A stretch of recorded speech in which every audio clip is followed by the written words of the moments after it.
Welcome to another episode of The Brand Called You, a podcast and podcast show that brings you leadership lessons, knowledge, experience, and wisdom from thousands of successful individuals from around the world. I'm your host, Ashutosh Garg, and today I'm delighted to welcome not just a very, very accomplished professional, but a Canadian Armed Forces veteran from Vancouver, Canada, Mr. Sean Bacon. Sean, welcome to the show. Thank you very much. Happy to be here. Thank you. Sean is the president of Dynamic Shift Consulting Incorporated. So, Sean, let me start by asking you to tell me a little bit about your own journey.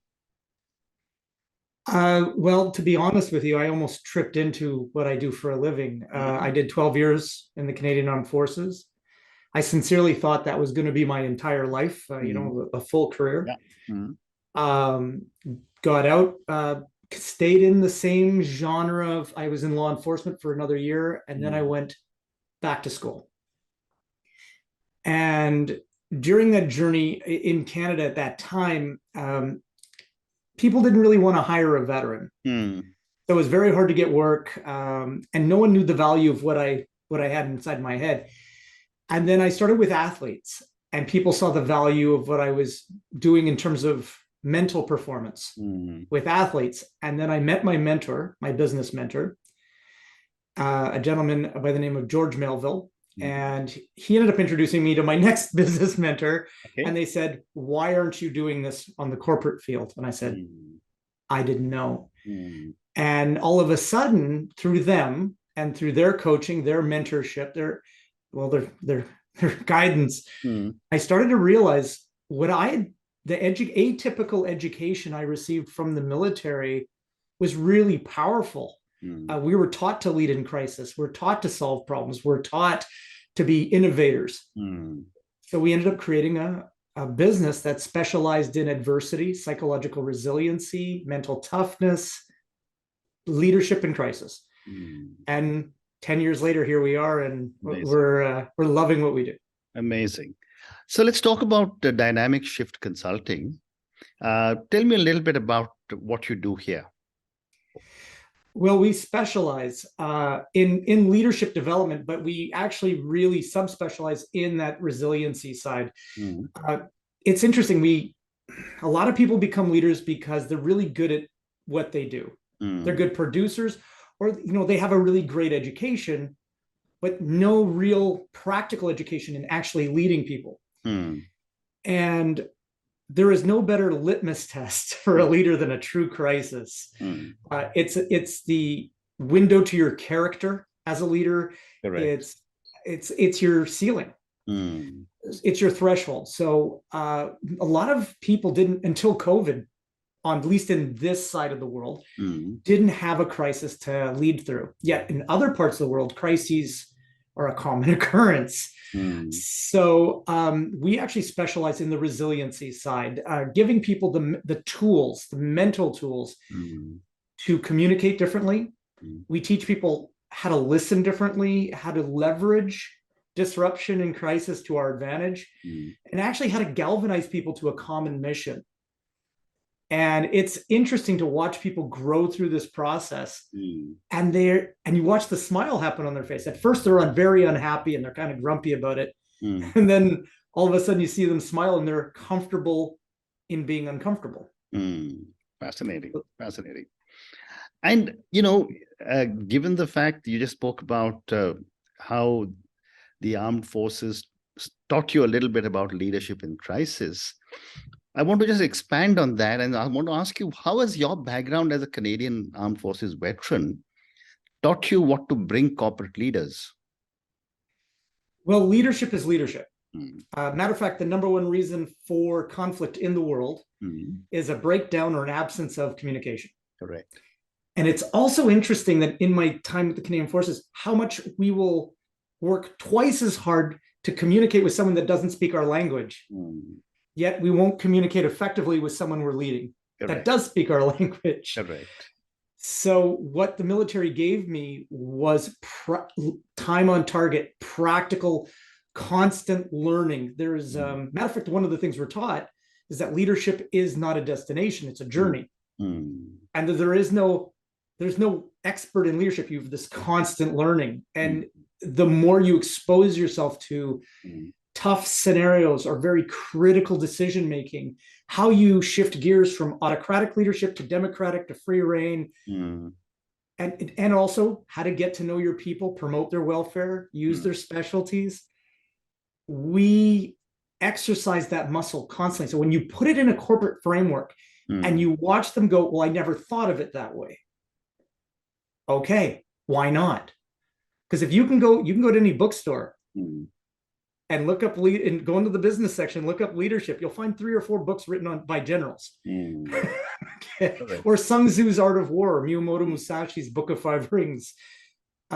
You'll see something that's got a military nexus, because there's no better learning than the mistakes of other people. We make a lot in the military. I agree. And what, in your opinion, makes a good leader? I mean, the defense service, of course, has the command and control.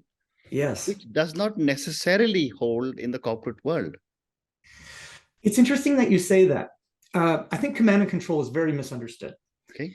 Every leader needs command and control. Command is your authority to lead, and control is your ability to provide information or permission or even license to people to do certain things. Okay. So command and control is actually very important. People confuse command and control with authoritarian or autocratic leadership. I tell you what to do, you get on with it. Yeah. That's a misnomer. Autocratic leadership is probably best used in emergencies. Everything's going wrong. There's not a lot of room for discussion.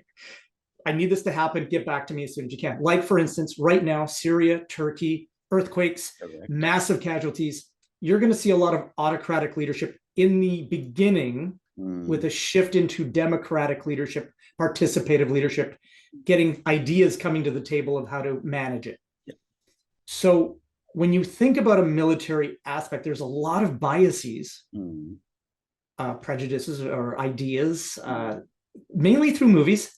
They said there are a lot of movies where people get or have a family member that's very strong in their idealisms.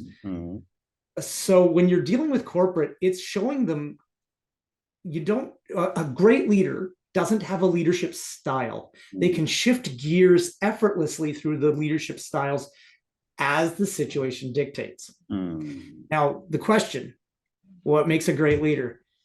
That's probably the toughest question to ask, and it's a brilliant question.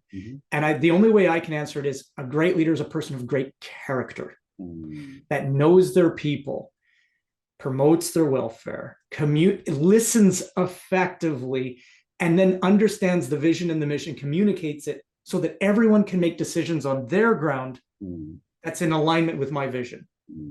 Because I want to delegate ownership as often as possible. I don't want to micromanage my people. I want to surround myself with the smartest people in the room and then let them do what they do best. Get out of their way. Well said. Thank you. What a great response.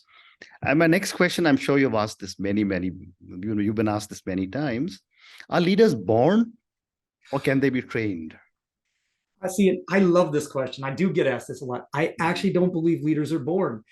I think leaders are trained, but not always typically or traditionally. Some leaders, like Mahatma Gandhi, for an example, here's a person that believed in pacifism, weaponized pacifism in such a brilliant way, it led to the independence of India. Yep. So here's the thing. His experience with conflict, his experience with his own challenges created the education, the experience to create a great leader. When you meet a bad one, it's obvious. It's like a shining light. You can see it. It's horrible. It's almost like a car accident. You can't help but look at it. Yeah. But a great leader is a person that can take the mistakes of their past and the successes and the mistakes and successes of other great leaders and make it their own. So I really think great leaders, and I think it's our responsibility as leaders to educate as many people as we can to be great leaders. I think it's our obligation. Yeah, I agree, completely agree. And I also wanted to ask you, over the years, from the armed forces to now the private sector to training leaders, What are some of the key changing trends you have seen in leadership? Character-based leadership is now a big one, because before people were leaning on talent.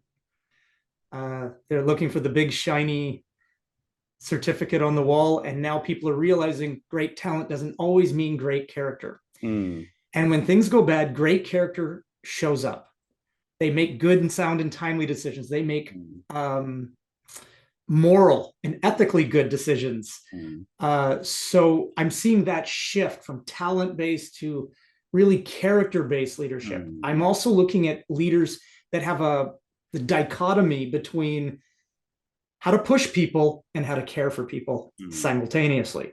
Okay. So that's right now is the biggest trend, especially coming out of COVID. During COVID, we kind of panicked a little bit and we wanted everyone to feel safe. And then now we're coming out of COVID. Now we want to push people, and they're going, but no, I want to feel safe. So there's this dilemma now. Well, which one do I do? Well, a great leader always lives in a counterbalance. Rigid, flexible, soft, hard. You see where I'm going with this? How interesting. How interesting. Very interesting. And you just spoke about the COVID. I wanted to ask you, how has the pandemic impacted leadership? Because I think for leaders, this was one of the most difficult 3 years. Oh, yeah. Absolutely. It was like they said, oh, yeah, 2 weeks. And 3 years later, here we are. And we're very fatigued, aren't we? Psychologically and emotionally. Absolutely. And we, unfortunately, what COVID did, was it provided a lot of fear and uncertainty. And I think Jocko Willink once quoted it as saying, there's no bad teams, there's only bad leaders. Correct. So we saw a lot of bad leadership, actually, because they really harnessed fear. Fear-based leadership is very dangerous. So what I found was, because there was all this fear, this was this great opportunity for really great leaders to rise, shine, show up. So one of my clients is a financial institution, actually global financial institution, and they had their banks stay open during COVID. So they had people show up every single day. And I got asked the question, well, how do we motivate our people? I said, celebrate their excellence, celebrate their sacrifice, celebrate the fact that they're there and no one else is. Okay, that's how you build great teams. So what COVID did was create this massive opportunity for leaders to really show up. But it also showed the fact that other leaders were taking the safe route and making, creating this complacency because they were scared, their people were scared. Correct. And the problem is, it's okay. It's absolutely okay to be afraid. I was a paratrooper. I have a fear of heights. Okay, amazing. But you have to have courage as a leader to have that composure to show your people we're all scared. It's going to be okay. Correct. Well said. My next question to you is on culture, Sean. You live in an incredibly diverse country, culturally diverse country. Oh, yeah. With multiple languages. In fact, when I first went to Vancouver, I was surprised to see 3 languages at the airport. English, French, and Punjabi, and it was fascinating. But I wanted to ask you, based on all your work that you do, how does culture impact leadership? Oh, it's huge. As a matter of fact, I'm going to speak on it from 2 fronts, if you don't mind. One is the culture you come from, that affects the way you are as a person, but it's also the culture you create as a leader. It's so important for a leader to create a culture where people thrive, can be challenged in a safe way, but also in a challenging way. But I'm half Portuguese. The other side of my family is Norwegian. So it's these are extreme opposites. Yet the way I was raised had a massive effect on how I treated people. Like my work ethic is at a certain place because of my grandfathers. My caring and my nurturing versus naturing is from my grandmothers, especially, the Portuguese culture, which I was more galvanized to. Then you get the privilege, being such a diverse culture, that you get to tap into the cultures of others. And you start, if you're at if anyone wants to start with any culture, start from a place of curiosity. Because I've had Punjabi students, and the first thing I do is I ask great questions. I start to learn the language. It's okay to ask questions if you don't know. Absolutely. So as you start learning, you start to realize there's, in your diversity, there is a richness of decision making. There's the true diversity. It's not where you're from. It's how your culture affects your decision making. Well said. Well said. Well said. And I think if we just understood that a little more, I think we get along a little better. Well said. Absolutely right. Agree completely. And staying on culture, when I was reading about you, you also speak about performance on demand culture. Yes. Help me understand this, and please give me an example. Well, there's a couple great examples. I'm going to pick on two, but one up front that's not military. Olympics, the Olympians, Olympic level athletes, that's performance on demand culture. They train their entire lives, both physically and psychologically, emotionally, to be prepared for this one moment in time where they have to show up. So every time they train, they have to be there. They have that demand of performance has to be there. Here's the fun part. It's not a burden. It's an acceptance. It's an ownership. Now, let's flip it to the military. Performance on demand teams are disaster response teams, for an example. We have something called DART teams, disaster and relief teams. And we're deployed anywhere in the world in 12 hours. Like, for example, I guarantee you some of our assets are going to Turkey or Syria now. I'm sure. And so are many other countries. When you hit the ground, though, it's chaos. You're showing up with a team you may not even know. So that you need performance right now. This might not be an opportunity to get to know each other, but we need to perform now. Well said. So the culture that because there's a performance on demand culture, the leader has the ability to come in and go, this is what I need. This is what I need to buy. And this is what's at stake if we don't make our goals. So there's a consequence to our failure. Fascinating.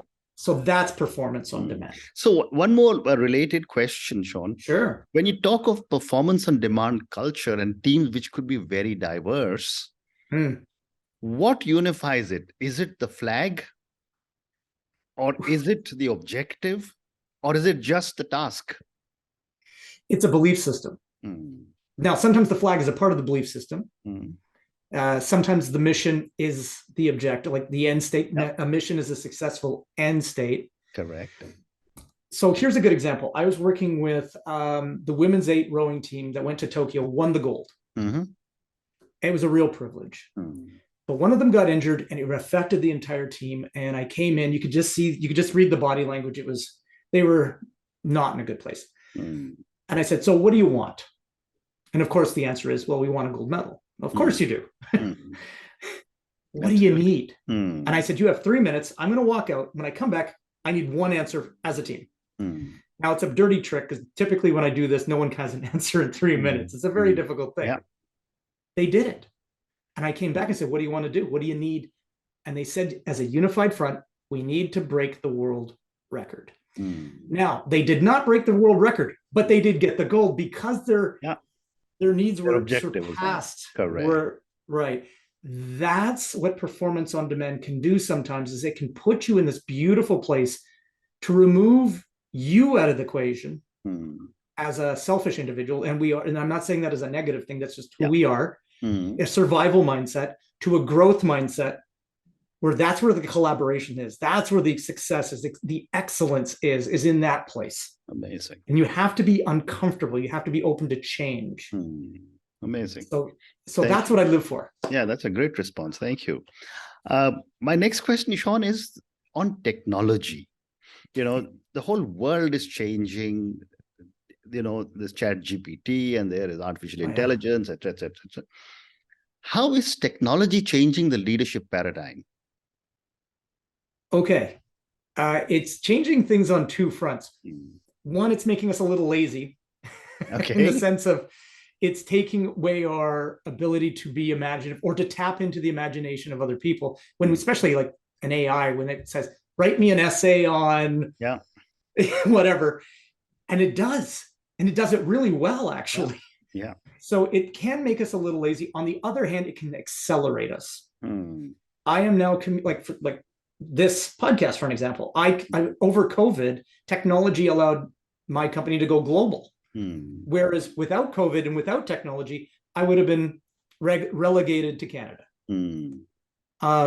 Which now I'm so proud to say, because of technology, I can lead on multiple fronts across boundaries: technology, finance, manufacturing, tech, and help other leaders, primarily because the technology exists. We have to be both open and critical of how we use technology to our advantage. Not everything needs a hammer. Well said. Well said. So, Sean, I have time for 2 more questions. Please. My next question is on the young leaders. I'm from the boomers generation, but I talk to many people, the millennials and the Gen Zs, who are actually bringing in a breath of fresh air and completely new perspectives into the corporate world. I'd love to get your thoughts on how are these young leaders changing leadership? Well, their ideas are like they're bringing a completely different way of doing business. But the big part is not business, and it's not tech, it's communication. Correct. The way they're communicating is indeed different. The way they're connecting or identifying with each other is different. They're more open to identify with someone on the other side of the planet. However, here's the problem, and it's the same problem, and it doesn't matter what generation you're from.